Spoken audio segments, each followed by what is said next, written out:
Hello friends, in this video we are going to discuss about water absorption. इसमें हम transport in plant chapter का एक बहुत ही इंपॉर्टेंट कॉन्सेप्ट को डिस्कस करेंगे, जिसे हम कहते हैं cohesion tension theory.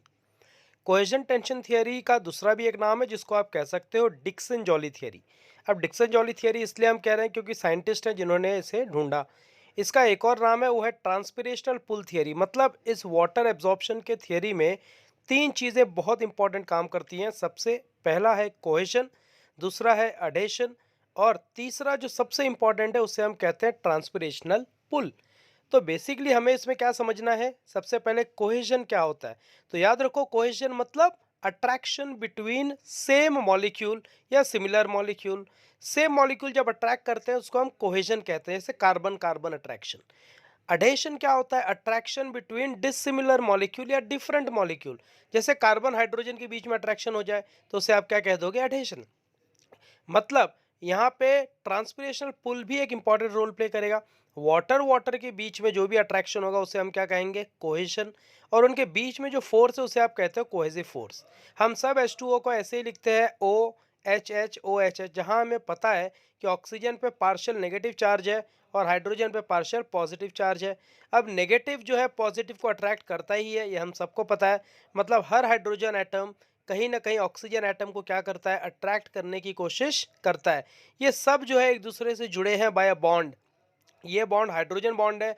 Hydrogen bond अपने आप में एक वीक बॉन्ड है, लेकिन जब वो एक साथ आ जाते हैं तो इनमें बहुत स्ट्रॉन्ग फोर्स ऑफ अट्रैक्शन होता है। तो इसे हम कहते हैं कोहेजन। मतलब एक वाटर मॉलिक्यूल दूसरे वाटर मॉलिक्यूल को अगर चिपक रहा है तो किसकी वजह से चिपक रहा है, कोहेजन की वजह से। और उस फोर्स ऑफ अट्रैक्शन को हम क्या कहते हैं, कोहेसिव फोर्स। मतलब वाटर मूवमेंट में सबसे पहला फोर्स जो काम कर रहा है वो है कोहेजन। अब दूसरा जो सबसे इंपॉर्टेंट वर्ड है बेटा, वो कौन सा है, अडेशन। अडेशन मतलब जाइलम, एक एग्जांपल ले लो, जाइलम का वॉल। सेल वॉल किसका बना हुआ है, तो हम सब जानते हैं cell wall is made up of cellulose. Cellulose कैसा है, हाइड्रोफिलिक नेचर का है। अभी समझने के लिए हमें क्या करना पड़ेगा, एक जाइलम का वेसल हम बना लेते हैं, जिससे हमें समझ में आएगा कि जाइलम का जो सेल वॉल है वो बना है सेलुलोज का। और वाटर मॉलिक्यूल एक दूसरे को जैसे चिपके हुए हैं, तो किससे चिपके हैं, कोहेसिव फोर्स से। और इसी को आप कहते हो कोहेजन। अब वाटर नीचे तो नहीं आ सकता क्योंकि ये एक दूसरे को चिपके हुए हैं। जैसे ही वाटर ने जाइलम वेसल को टच किया तो जाइलम वॉल और वाटर के बीच में जो फोर्स ऑफ अट्रैक्शन हो गया, वो क्या हो गया, अडेशन। जाइलम अब पानी को नीचे आने नहीं देगा क्योंकि उसने एडेशन से पकड़ के रखा है। और नीचे के वाटर मॉलिक्यूल क्या करते हैं, ऊपर पुश करते हैं कि भाई तू नीचे नहीं आ रहा है, कम से कम ऊपर तो चल। तो यहाँ पर कोहेजन और एडेशन के सहारे वाटर नीचे तो आ नहीं सकता, ऑप्शन खत्म है। इसलिए वो धीरे धीरे ऊपर मूव करने लगता है। इससे हमें एक चीज़ तो बहुत क्लियर हो जाती है कि वाटर नीचे से ऊपर मूव करता है। तो cohesive force plus adhesive force दोनों मिलकर के वाटर को ऊपर की तरफ पुश करते हैं। सवाल उठता है, क्या पुश करना बहुत इजी है। मैं एक सिंपल सा बात बताता हूँ बेटा, पुश करने का तभी फायदा होगा जब सामने से कोई उसे खींच रहा हो। तो पुशिंग तो क्लियर है, वाटर मॉलिक्यूल पुश कर रहा है, लेकिन पुल करने के लिए कौन सी थियरी काम करती है, तो हम कहते हैं ट्रांसपिरेशनल पुल थियरी। क्योंकि जब ट्रांसपिरेशन होगा बेटा, तभी उसी ट्रांसपिरेशन की वजह से एक पुल क्रिएट होगा। मतलब नीचे से वाटर मॉलिक्यूल एक दूसरे को धक्का मार रहे हैं, भाई ऊपर चलो भाई ऊपर चलो, लेकिन ऊपर से भी तो कोई खींच रहा है, इसलिए वाटर का मूवमेंट बहुत ईजी हो जाता है। तो कौन खींचता है, हम कहते हैं ट्रांसपिरेशनल पुल थियरी से इसको खींचा जाता है। मान लो ये लीफ है, ये स्टेम है, ये इनके रूट्स हैं। लीफ ने क्या किया, ट्रांसपिरेशन से वाटर लॉस कर दिया। अब जब ट्रांसपिरेशन से वाटर लॉस हुआ तो लीफ के अंदर एक टेंशन क्रिएट हो गया। कितना टेंशन होता है, तो नॉर्मली हम कहते हैं 10 to 20 एटमॉस्फेरिक प्रेशर का टेंशन ट्रांसपिरेशन की वजह से क्रिएट हुआ। अब हम सब ने सुना है टेंशन कभी लेने का नहीं देने का। तो लीफ क्या करता है, वो टेंशन पेटियोल को ट्रांसफ़र कर देता है। पेटियोल उतना ही टेंशन स्टेम को ट्रांसफ़र कर देता है।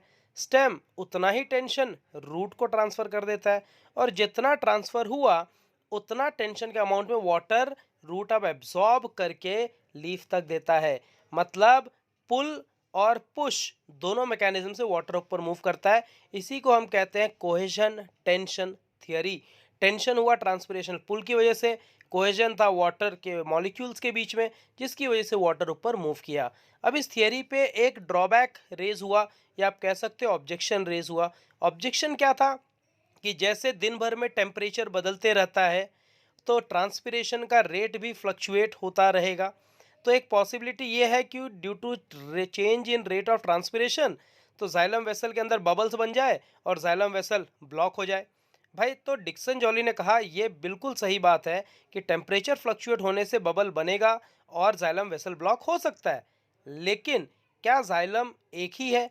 जाइलम में तो हजारों लाखों वेसल्स हैं। तो हो सकता है उनमें से कुछ वेसल्स जो है ब्लॉक हो जाए, उसमें बबल बन जाए। लेकिन जैसे ही टेम्परेचर बढ़ेगा ये बबल टूट जाएगा और टूटते ही क्या होगा, वाटर फिर से ऊपर कंटिन्यू होना स्टार्ट हो जाएगा। This is cohesion tension theory in easy way. Hope you liked it.